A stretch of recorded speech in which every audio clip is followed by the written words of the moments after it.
y subjetivo atendiendo a la normativa que integra cada una de estas divisiones.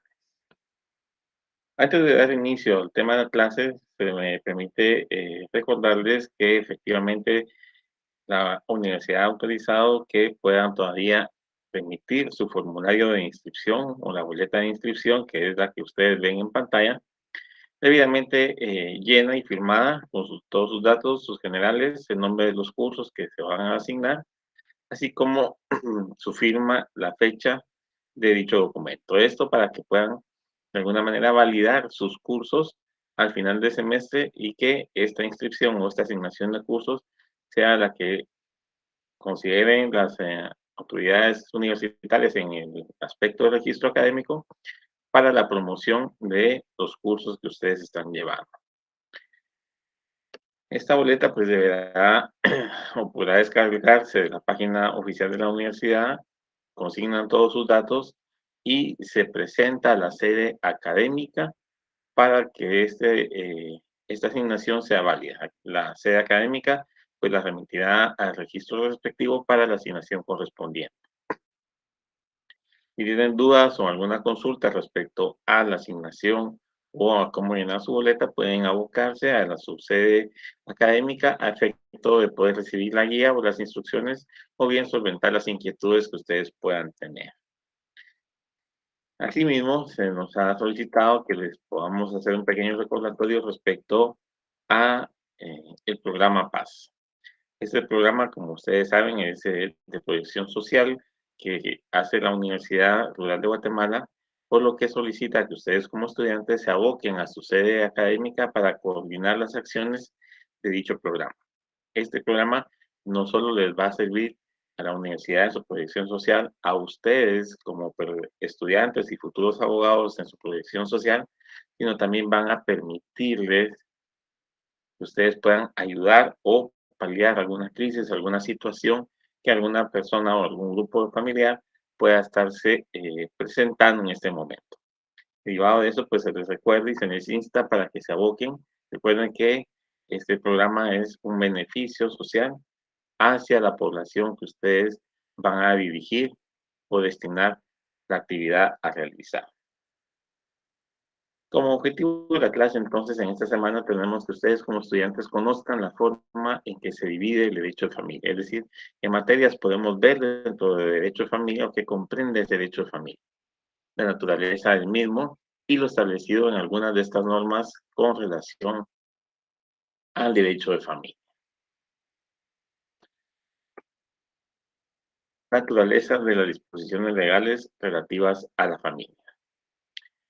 En este contexto, consideramos a la familia como aquel grupo humano unido biológica y afectivamente, cuya naturaleza jurídica es la de un organismo jurídico protegido por el Estado en el que se interrelacionan, desarrollan e integran mutuamente los seres humanos. No vamos a tomar esto como una definición de lo que es familia, sino lo vamos a tomar para poder analizar lo que es la naturaleza de la misma. La familia es un grupo humano, se refiere a personas en su forma eh, conocida, ¿verdad? De personas, unido biológica y afectivamente, es decir, por cuestión de ascendencia o por afinidad, cuya naturaleza jurídica es la de un organismo jurídico, es decir, es una entidad, es un ente, de acuerdo a lo que establece el Código Civil, es una persona jurídica, es un organismo jurídico, protegido por quién, por el propio Estado. Vimos que en la definición se vinculaba al Estado y a la protección que también la sociedad le debe a la familia. Pero para hablar de su naturaleza nos enfocamos que esa protección la va a otorgar el Estado. ¿Por qué? Porque dentro de esa protección va a considerar la importancia de ese desarrollo humano, de la integración de la familia. Ustedes recuerdan que la propia Constitución va o establece que se van a generar esas políticas de prevención o esas políticas para evitar las causas de desintegración familiar, así como la interrelación que se puede dar en cuanto a los integrantes de esa familia, cómo se debe desarrollar en una situación de armonía, ¿Qué sucede cuando esa armonía o esa situación de relación entre familias se rompe, se ataca o se vulnera? Por eso se establece que la familia como tal, independientemente de quién sea el agresor, es un ente jurídico que va a ser protegido por el Estado o debe ser protegido por el Estado. Es una obligación del Estado, pero protección en cuanto a generar esos mecanismos para la protección y no que la familia dependa directamente del Estado en su manutención, en la crianza de los hijos, en cuidar a los hijos. No, esas son obligaciones que corresponden al interno de cada familia.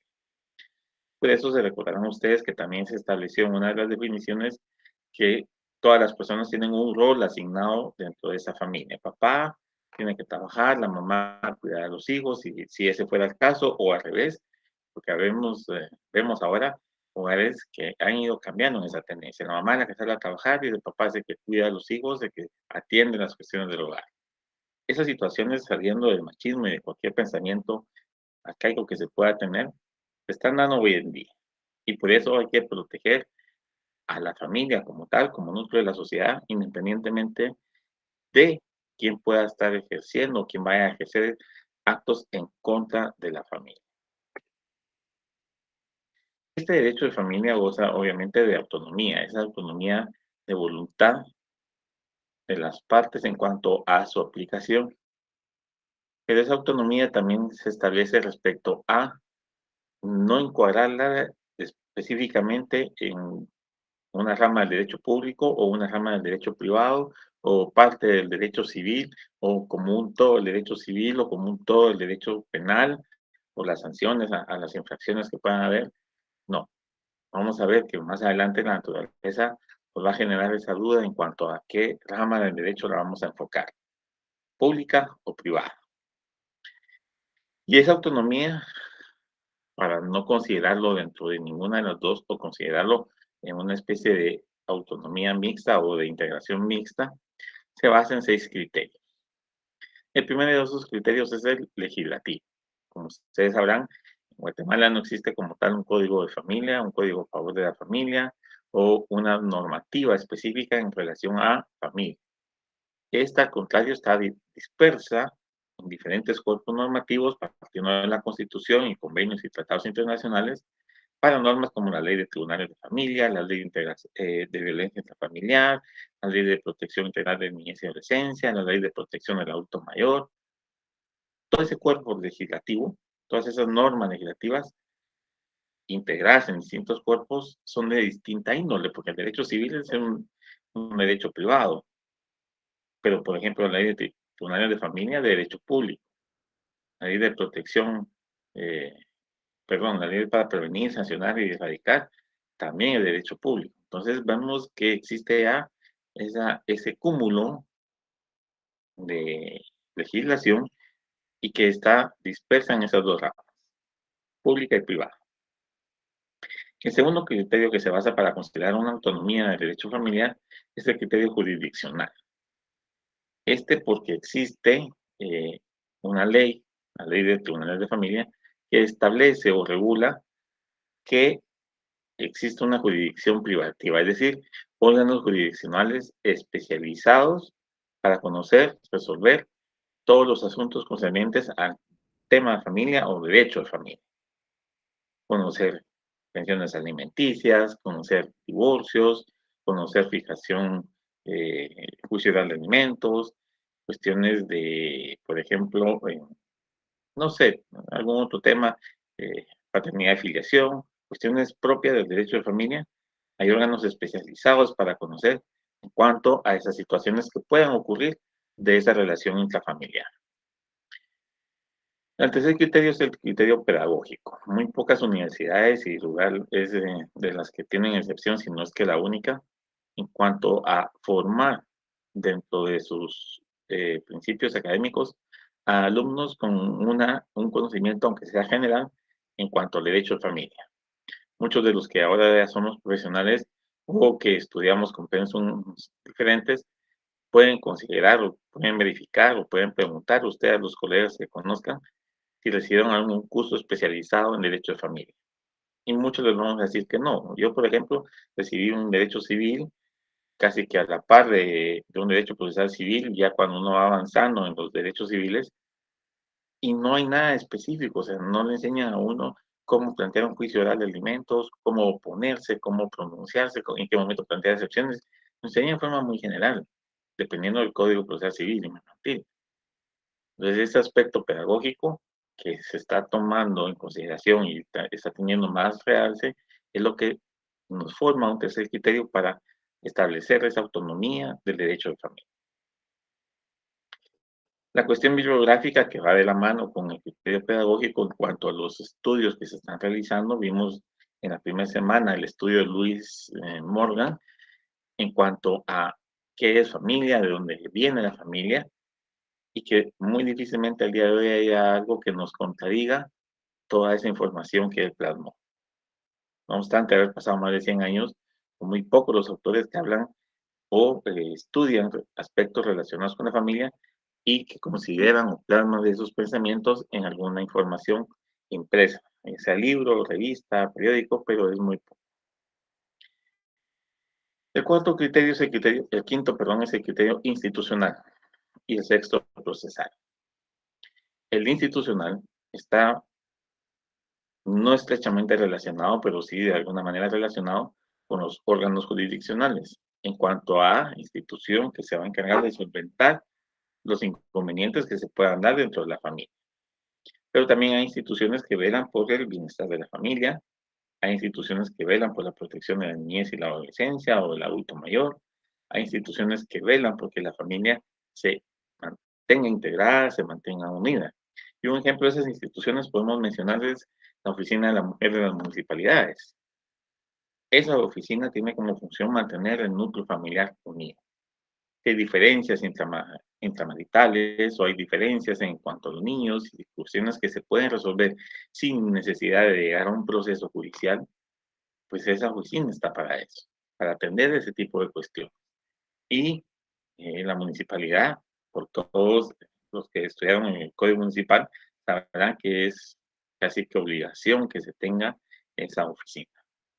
Es muy rara la municipalidad que no tiene una oficina de atención a la mujer o oficina para la mujer o la familia incluso, como le llaman algunas, y a eso se refiere ese aspecto institucional, que hay varias instituciones estatales y privadas involucradas en mantener y preservar a la familia como un todo. Por eso se establece esa autonomía, porque no depende solo de una institución, no existe una gama diversa en cuanto a la protección en ese tema. Y el último, que es el procesal, que es el que debemos de acudir a última instancia relacionado con el jurisdiccional, porque son los órganos jurisdiccionales los que, a través de la utilización de las normas procesales o adjetivas, solventan esos conflictos que ocurrieron al interior de una familia que pueden ocurrir, que pueden generar violencia, que pueden generar alguna situación y que trata de aplicar esa normativa para solucionar un conflicto. Y esa normativa está específica en cuerpos, en muy pocos aspectos, porque la mayoría nos remite, como ustedes recordarán en su primera clase, al Código Procesal Civil y Mercantil.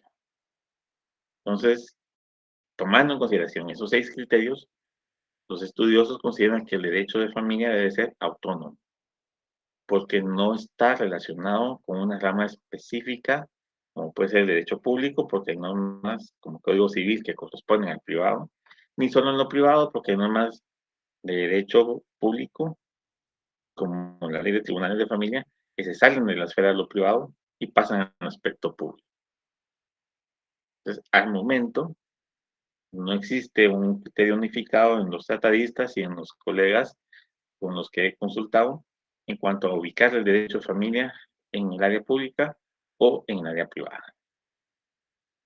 Debemos de recordar entonces que ningún acto jurídico de derecho familiar puede resolverse con base en la autonomía de la voluntad o en los principios esenciales del derecho civil. Es decir, la resolución de un conflicto familiar, de un acto jurídico dentro del derecho de familia, no depende de la voluntad que yo como interesado pueda tener. Va a depender de lo que haya ocurrido en cada caso concreto y de la forma en que se van a aplicar los preceptos legales, sustantivos y adjetivos para la solución de ese conflicto.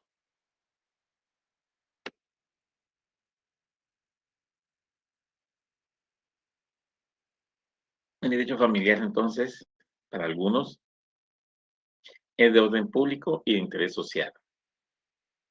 Para otros, es privado o particular porque se relaciona o surge el motivo o surge la creación de la familia, la protección de la familia o la constitución de una familia a partir del derecho civil, el matrimonio, por ejemplo. A partir del matrimonio, dos personas que tienen afinidad se unen con el ánimo de procrear, alimentar, todo lo que define el Código Civil en el artículo 78 que ustedes ya saben. ¿Tienen intereses patrimoniales comunes? Sí, van a hacer una casa, van a comprar un carro, van a ir adquiriendo bienes, el homenaje de la casa, joyas, objetos de valor que puedan ser colecciones de arte y cuestiones así, son bienes, cosas, obligaciones y contratos. El servicio de la luz, el servicio del cable, de internet, todo esto ocurre a lo interno de una familia. Y existen diferentes normas que regulan todas esas relaciones. Por ejemplo, un contrato, nos vamos a lo civil. El matrimonio es privado, también parte de derecho civil. Pero ¿qué pasa cuando, por ejemplo, somos víctimas de las cosas, del robo de cosas, de hurto de cosas? Vamos entonces al derecho público. Por eso es que se considera esa relación de ambas ramas del derecho para el derecho de familia. Y es de interés social, porque como vimos, la familia es protegida no solo por el Estado, sino por el resto de la sociedad o el resto de personas en la sociedad. El derecho de familia, entonces, es la parte del derecho que tiene por objeto las relaciones jurídicas familiares, como por ejemplo relaciones conyugales, paternos filiales, tanto en su aspecto personal como patrimonial, la tutela y las demás instituciones de protección de menores e incapacitados. Vean ustedes lo que abarca ese derecho de familia. Relaciones conyugales entre parejas, paterno-filiales, padre e hijos. Obviamente, esas relaciones filiales también entre hermanos, tanto en su aspecto personal, es decir, yo como persona, como patrimonial, los bienes que podamos hacer. La tutela, es decir, la protección y resguardo de las demás y las demás instituciones de protección de menores e incapacitados. Para el derecho de familia, constituye el eje central de la familia, el matrimonio y la filiación, es decir, las parejas y los hijos. Ese es el eje central de la familia de acuerdo al derecho de familia. Esto es lo que derivamos de lo que para el efecto ha establecido Guillermo Cabanelas en su diccionario de derecho usual. Para quienes tienen la posibilidad de tenerlo, pues pueden consultar, está muy relacionado esto, si no es que literal, pues un poco resumido, adecuado a la clase, y quienes lo pueden encontrar por internet, pues de la misma manera. Pueden consultar la información en algún momento.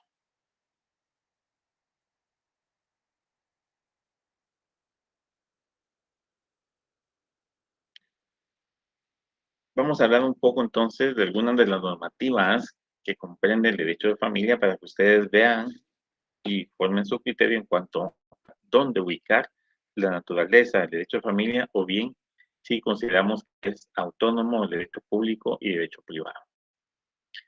De acuerdo con el considerando de la ley de tribunales de familia, no estoy mal, es el primero o el segundo, la familia es el elemento fundamental de la sociedad y por lo tanto debe ser protegida por el Estado. ¿Y cómo la va a proteger el Estado? A través de la creación de normas o de jurisdicción privativa, es decir, órganos jurisdiccionales especializados que se van a regir por normas y disposiciones procesales, es decir, van a tener un proceso específico, porque este proceso va a permitir entonces, o va a hacer que sea posible, la realización y aplicación efectiva de los derechos tutelares o de protección que establecen la ley. Es decir, esas disposiciones procesales que va a utilizar y va a guiarle al juez, que es el de la jurisdicción privativa, en la solución de un conflicto es para restituir o proteger esos derechos que al interno de la familia se tienen. Por eso se establece un derecho tutelar, es decir, un derecho protector. Vamos a proteger al resto de la familia o a toda la familia de una posible amenaza o de una posible violación o que ya se haya presentado la violación al interno de la familia, violación en términos generales, una violencia en términos generales. En cuanto a la aplicación de esas normas. Si no tenemos normas, el juez no puede actuar, porque el juez no es el que crea la norma, el juez vela por su aplicación. El otro de los considerandos que establece la ley de tribunales de familia es que para la eficacia de esa protección al núcleo familiar, es decir, a la familia como tal, debe de establecerse un sistema procesal actuado e impulsado de oficio, con suficiente flexibilidad y esencialmente conciliatorio. Es decir, para empezar, no debemos de esperar como jueces de familia que las partes nos estén llegando al juzgado a pedir que hagamos, a pedir que el proceso avance. No. El impulso procesal de oficio, ustedes ya saben, en su teoría general de procesos, lo han de haber visto, es aquel que motiva al juez por sí mismo. El juez lo único que necesita es el acto introductorio de la instancia, es decir, la demanda. Una vez el juez tenga esa demanda o noticia de ese hecho, viendo con los requisitos que exigen las normas procesales, el juez tiene que diligenciar el proceso hasta su fenecimiento, hasta dictar una sentencia o un auto que ponga fin a ese proceso, para tutelar o proteger esos derechos que las normas sustantivas generan. Ese sistema debe ser flexible y esencialmente conciliatorio, es decir, en algún momento podemos tratar de conciliar a las partes haciendo que ambos sean un poco. Esa es la flexibilidad en el sistema. Una conciliación, una negociación, se parte de qué principio. Que ambas partes en algún momento tienen que ceder ante las pretensiones de la otra. Es una negociación, es como cuando ustedes van al mercado y empiezan a regatear. Están negociando un precio. Lo mismo pasa en una conciliación. Que sí, que tú me dijiste, que sí, que tú llegas tarde, que sí, que no sé qué. Entonces es un punto medio. Uno no falta el respeto, no insulta, el otro llega más temprano o se comporta de distinta manera. Ese ánimo conciliatorio para proteger al núcleo familiar, evitar las causas de desintegración de la familia. Eso es lo que se pretende a través de la creación de los tribunales de familia. La siguiente norma. Ley para prevenir, sancionar y erradicar la violencia intrafamiliar. En sus considerandos se establece que el Estado de Guatemala garantiza la igualdad de todos los seres humanos en dignidad y derechos, y que el hombre y la mujer, cualquiera que sea su estado civil, tienen iguales oportunidades y responsabilidades. Es decir, la tranquilidad, la armonía en una relación intrafamiliar o familiar es por obligación de ambos. Ambos somos responsables de mantener ese equilibrio, ambos tenemos las mismas oportunidades de crecimiento, de desarrollo dentro de la familia y la sociedad, de acuerdo con la propia Constitución, no digamos la ley para prevenir, sancionar y erradicar la violencia. El siguiente considerando establece que el problema de la violencia intrafamiliar es un problema de índole social, es decir, le interesa a toda la sociedad, debido a las relaciones desiguales que existen entre hombres y mujeres en aspectos como el campo social, económico, jurídico, político y cultural. Es decir, esas causas que muchas veces motivan esa violencia están encaminadas en esos aspectos. Aspecto social, económico, jurídico, político y cultural. ¿Por qué? Porque no estamos iguales en algún momento. Y ha sido muy marcada la diferencia en muchos aspectos de estos campos a través de la historia en Guatemala. Machismo, que solo el hombre trabaja, que el hombre controla los gastos de la casa, que el hombre es el que representa la casa, que el hombre es el que tiene poder de decisión en cuanto a por quién votar, que el hombre es el que va a participar en una contienda política. el hombre es el que se va a educar, se va a profesionalizar, y la mujer no, queda relegada. Todavía ocurre, y no debe ser partiendo de el principio de igualdad, dignidad y derechos entre el hombre y la mujer. Dicha normativa, en su artículo 2, establece la aplicación de la presente ley, es decir, en dónde se va a aplicar. Regulará la aplicación de medidas de protección necesarias para garantizar la vida, integridad, seguridad y dignidad de las víctimas de violencia intrafamiliar. Vean ustedes cuál es el ámbito de aplicación.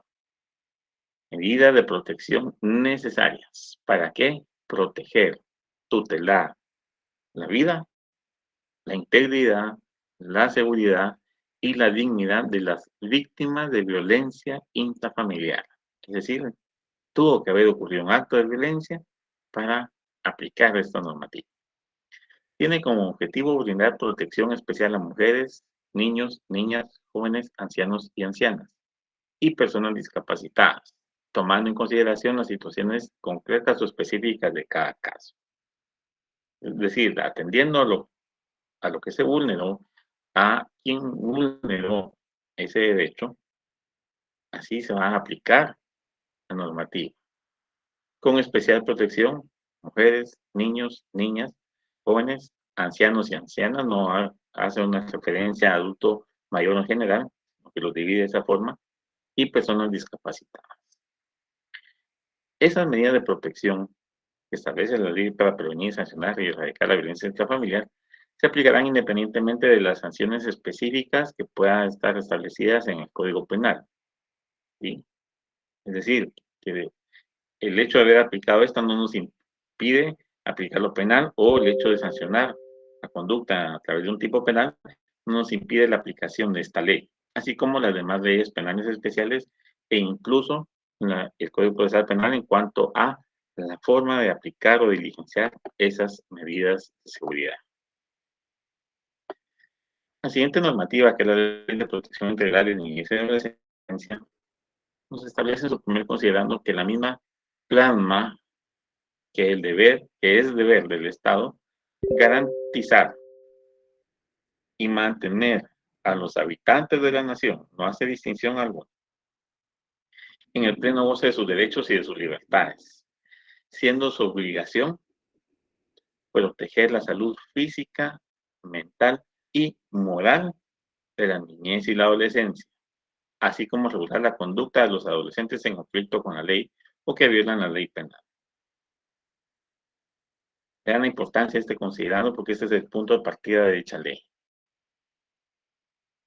Garantizar y mantener a los habitantes de la nación en el pleno goce de sus derechos y libertades, siendo su obligación, en la obligación de la norma, proteger la salud física, mental y moral de la niñez y adolescencia.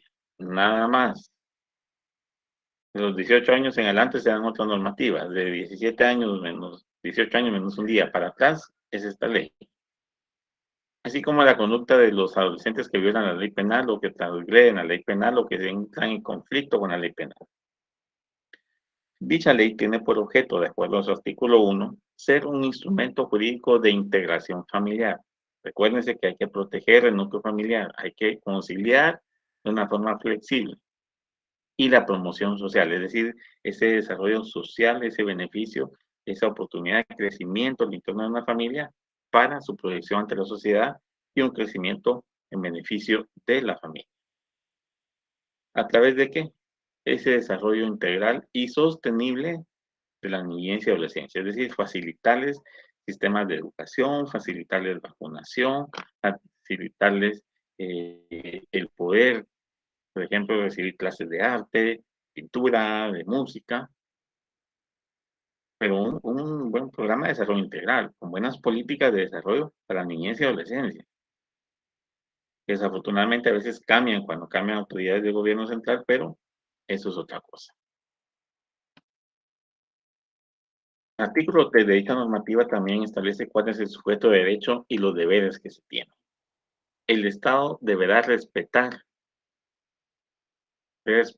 no hacer, no No está obligado a actuar en vez de, sino que respetar los derechos y deberes de los padres, o en su caso, de las personas encargadas de niño, niña, adolescente, de impartir ellos, es decir, los padres, en consonancia con la evolución de sus facultades mentales, físicas y demás, la dirección y orientación apropiadas para que el niño, niña, adolescente o NMA, como lo abreviamos acá, ejerza los derechos reconocidos en la Constitución. Es decir, yo, padre, estoy obligado, de acuerdo a mis posibilidades, dirigir y orientar a mis hijos para que ejerzan sus derechos reconocidos en la Constitución. La presente ley, que es la Ley de Protección Integral, y las demás leyes internas que se puedan relacionar, así como los tratados y convenios internacionales, pactos o demás instrumentos en materia de derechos humanos. Es decir, yo los tengo que orientar, no es obligación del Estado. El Estado va a generar las fuentes, las políticas, pero yo estoy obligado a velar porque se cumplan, a exigir que se cumplan, y no decirle al Estado, usted manténgame a mis hijos. No, eso no es así. El artículo 5 establece el interés de la niñez y la familia. El interés superior del niño es una garantía que se aplicará en toda decisión que se adopte en relación a la niñez y la adolescencia, que deberá asegurar el ejercicio y disfrute de sus derechos. Aquí considero pues que no hay mayor interpretación que hacer en cuanto a la obligación. El interés superior del niño es una garantía que debe respetar y hacer cumplir el Estado a través del desarrollo que los padres le han dado a los hijos. Y esta garantía se va a aplicar en toda decisión que se adopte en relación a la niñez y adolescencia, para protección de la niñez y la adolescencia, que es el fin de la ley. Tutelaridad, perdón. El derecho a la niñez y la adolescencia es un derecho tutelar de los niños, es decir, protector, niñas y adolescentes, otorgándoles una protección jurídica preferente, es decir, se va a privilegiar a ellos, niños, niñas y adolescentes, ante cualquier otra persona. Las disposiciones de la presente ley son de orden público. Ya no salimos de la esfera del derecho privado y nos vamos a la esfera del derecho público. Allí uno de los criterios para considerar la autonomía del derecho de familia. Y son de carácter irrenunciable, es decir, nadie puede renunciar a lo que establece, a la protección y a las obligaciones que pueda establecer dicha normativa. Vamos a ver una o dos más para ir avanzando. Ley de atención a las personas con discapacidad establece en su considerando que la familia como institución social permanente constituye la base de la sociedad. Esto lo regula en su segundo considerando. En su artículo 1, esa ley no está muy relacionada con el tema de esta semana, pero sí se las hago mención para que ustedes conozcan que también partiendo de la protección a los discapacitados al interno de una familia, existe una ley específica para ello. En su artículo 1 establece el objeto y ámbito de aplicación de la ley y en su artículo 4 el interés superior del niño. Esta normativa es de lectura obligatoria por parte de ustedes para el tema del curso.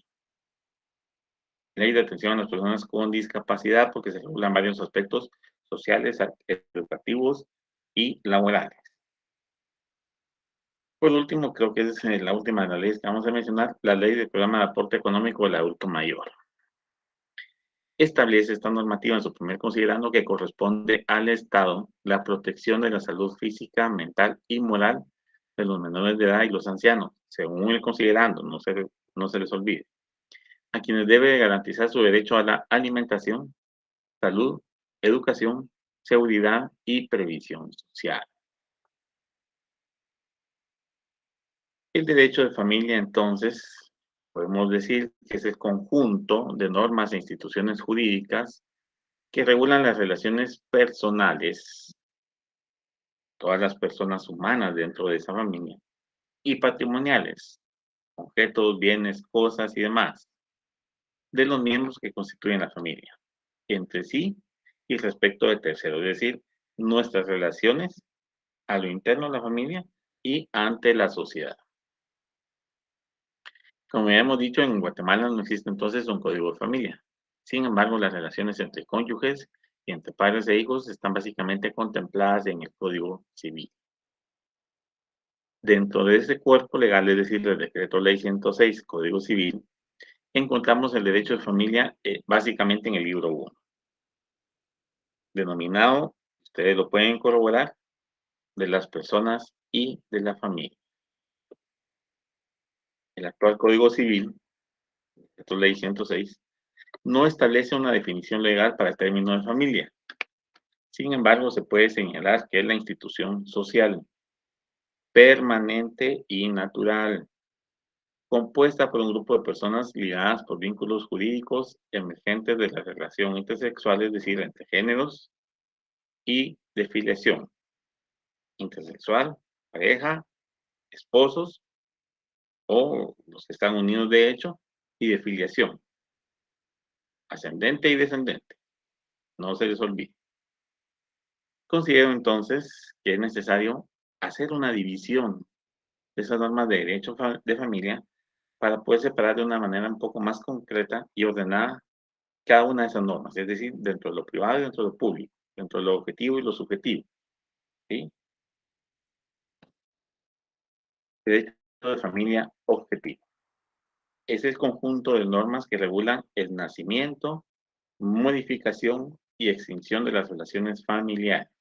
¿Cómo nace una familia? A través del matrimonio. ¿Cómo se puede modificar? Con adopción, ¿sí?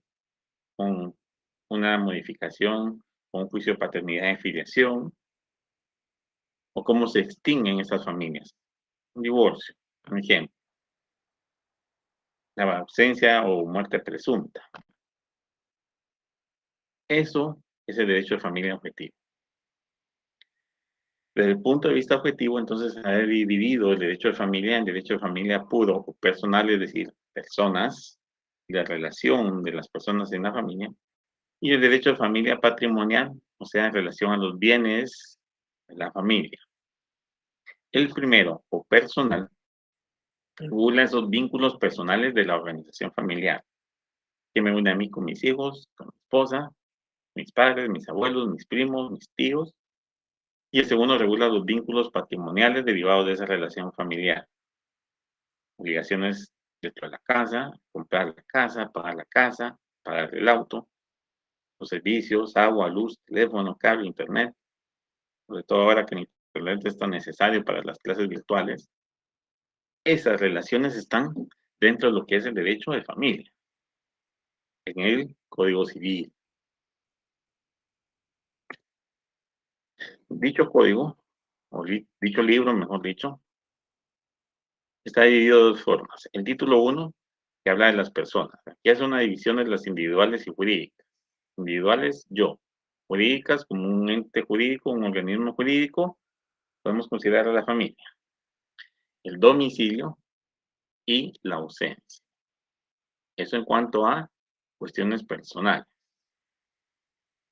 En el título 2, que habla ya de la familia en general, establece el vínculo del matrimonio, que es el nacimiento de una familia o la unión de hecho, el parentesco, la paternidad y filiación, la adopción y el patrimonio familiar. Eso para hablar así en términos muy generales. Hay algunas otras cositas que no anotamos para acá, pero que sí se relacionan siempre con el derecho de familia y que ustedes pues tendrán que ir viendo y estudiando dentro de su curso. El derecho de familia subjetivo, por su lado, incluye las facultades que tienen los miembros de la familia para hacer efectivas las normas jurídicas respectivas conforme a sus intereses. Es decir, voy a exigir mis derechos, voy a exigir esa protección, voy a hacer uso de esas normas jurídicas de derecho subjetivo o del derecho de familia subjetivo de acuerdo a mis intereses, a lo que pretendo me sea protegido o restituido. Para que exista entonces este conjunto de normas reguladoras de los conflictos que pudieran surgir de las relaciones familiares, es necesaria la intervención del Estado como ente a través de uno de los poderes para que a través de la creación del derecho o de las normas de derecho se pueda aplicar a través de un órgano jurisdiccional y resguardar o proteger ese derecho que ha sido vulnerado, atacado o que se encuentra en grave riesgo. Ven ustedes cómo se integran entonces la norma de derecho objetivo, subjetivo y que no nos permiten colocar al derecho de familia dentro del derecho público o derecho privado.